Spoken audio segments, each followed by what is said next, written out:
nanti digunakan pendaftaran untuk teman-teman yang kebutuhan khusus. Nah, kebutuhan khusus itu artinya teman-teman terdiri dari pelamar prioritas, yaitu guru-guru yang lulus passing grade. Bagi teman-teman yang akan melakukan pendaftaran P3K Guru di tahun 2023, di sini nanti seharusnya ini selalu memantau informasi ya. Jangan sampai nanti kita terlewat dan berujung pada kerugian. Kita nggak bisa diangkat menjadi ASN P3K. Nah, di sini nanti untuk pendaftaran P3K Guru di tahun 2023 itu kan sudah dibagi ke dalam pelamar prioritas dan juga pelamar umum. Nah, di sini nanti untuk pendaftaran tidak akan dilakukan secara serentak, teman-teman. Nah, di sini nanti kita akan berbagi update informasi terbaru, yaitu terkait tentang lini masa lengkap untuk seleksi P3K Guru 2023, sekaligus juga penjadwalan dan juga mekanisme seleksi yang nanti akan kita ikuti. Untuk P1, P2, P3 dan juga P4 ini wajib mencatat tanggal dan juga tahapannya. Kira-kira bagaimanakah informasinya? Silahkan simak video ini sampai selesai. Namun sebelum kita lanjutkan, perlu saya ingatkan, bagi teman-teman yang mungkin baru saja menemukan channel ini, silakan klik tombol subscribe-nya dan aktifkan notifikasi loncengnya, sehingga nanti jika ada update video terbaru, kalian tidak akan ketinggalan informasi.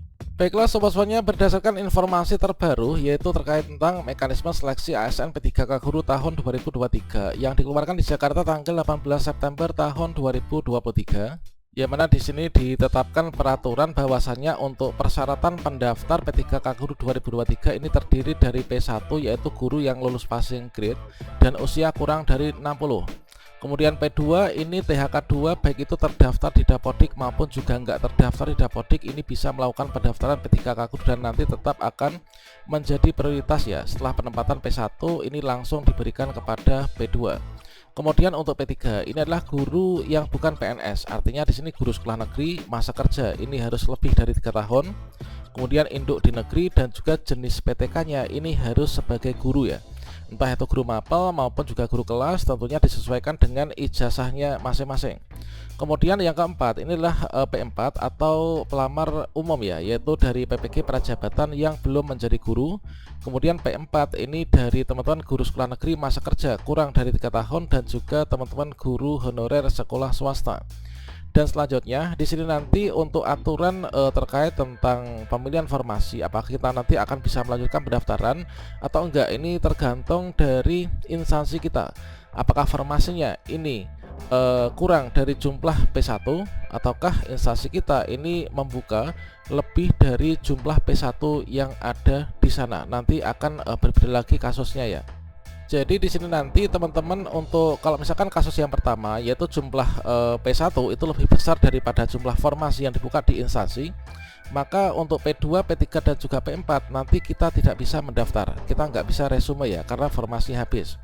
Kemudian jika P1 yang mendaftar ini kurang dari jumlah formasi, mereka mungkin lengah atau mungkin nggak login, nggak tahu informasi, atau mungkin nggak pantau channel calon guru, nah mereka mungkin akan terlewat.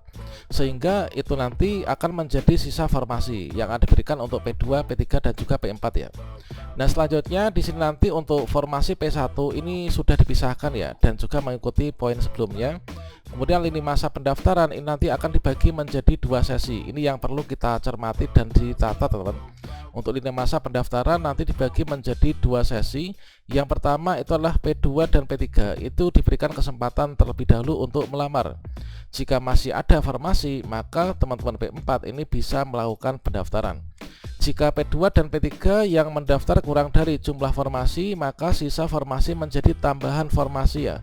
Nanti yang bisa dilamar oleh teman-teman P4 atau pelamar umum. Dan selanjutnya untuk lini masa seleksi P3K Guru 2023 kurang lebihnya adalah yang seperti ini. Nah, ini lini masanya yang mana di sini teman, untuk jadwal pendaftaran itu kan di sini nanti dimulai tanggal 20 ya. Tanggal 20 September sampai dengan tanggal 9 Oktober dibuka pendaftaran.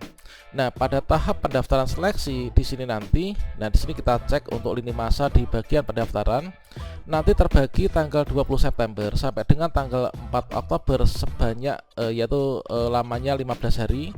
Nanti digunakan pendaftaran untuk teman-teman yang kebutuhan khusus.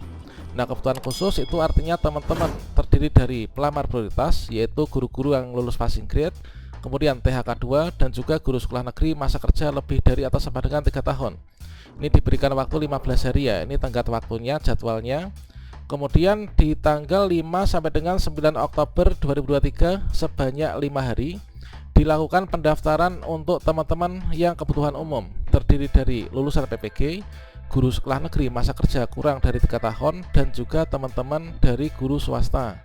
Dan selanjutnya di sini nanti kita akan memasuki tahapan berikutnya, yaitu di sini seleksi administrasi. Kita mengikuti alur yaitu pada tanggal ini. Kemudian pengumuman hasil seleksi administrasi masa sanggah, jawab sanggah nanti diumumkan tanggal sekian ya teman. Nah ini untuk jawab sanggah. Kemudian nanti kita ikut seleksi kompetensi. Nah seleksi kompetensi tentunya nanti akan mengikuti menggunakan mekanisme sesuai dengan kategori pelamar kita. Kalau misalkan THK 2 dan juga guru sekolah negeri, nanti kita ikut CAT, kemudian seleksinya observasi ya. Kemudian di sini nanti seleksi kompetensi menggunakan CAT terdiri dari teknis, manajerial, sosiokultural, dan juga wawancara. Dan selanjutnya di sini nanti untuk penjadwalan seleksi kompetensi dengan menggunakan CAT ini adalah di tanggal ini, yaitu 8 November sampai dengan 2 Desember. Nah berikutnya nanti dilaksanakan seleksi kompetensi tambahan terkait tentang gambarannya seperti apa. Nanti silahkan teman-teman cek di video selanjutnya ya. Nah di sini nanti ada seleksi kompetensi teknis tambahan, ini tanggal 13 November sampai dengan tanggal 4 Desember 2023. Setelah itu nanti dilakukan pengolahan nilai tanggal 28 November sampai dengan tanggal 7 Desember. Di sini nanti saatnya untuk pengolahan nilai, dan baiknya di sini nanti nggak ada yang namanya sanggah hasil seleksi teman. Jadi dikarenakan untuk formasi itu langsung diurutkan penempatannya berdasarkan dari hasil seleksi kita menggunakan mekanisme disesuaikan dengan kategori prioritas kita. Dan berikutnya di sini nanti kita mengisi DRH usul penetapan nomor induk P3K dan juga menerima SK. Ini nanti deadline-nya, jadwalnya adalah ini 14 Desember sampai dengan 12 Januari, dan usulnya ini adalah 13 Januari sampai dengan 11 Februari tahun 2023. Dan selanjutnya di sini nanti tentunya ada kondisi-kondisi tertentu. Mungkin teman-teman ketika login entah itu dari P1, P2, P3 maupun juga P4, ketika login kok saya nggak dapat formasi, maka di sini kalian bisa menemukan jawabannya. Nah di sini ada kondisi yang perlu kita pahami sejak awal, yang mana di sini kalau misalkan instansi itu hanya membuka formasi ternyata kurang dari atau sama dengan jumlah P1 yang ada di instansi kita, maka kemungkinan besar nanti status kita ini adalah untuk pelamar ya, untuk P2 dan juga P3 serta P4 nanti kita nggak bisa lanjutkan pendaftaran. Ini sama halnya dengan di tahun 2022 kemarin, kita nggak bisa resume karena formasinya udah habis gitu kan. Nah kemudian di sini nanti jika P1 yang mendaftar itu ternyata kurang dari jumlah formasi, maka nanti akan menjadi formasi sisa teman-teman.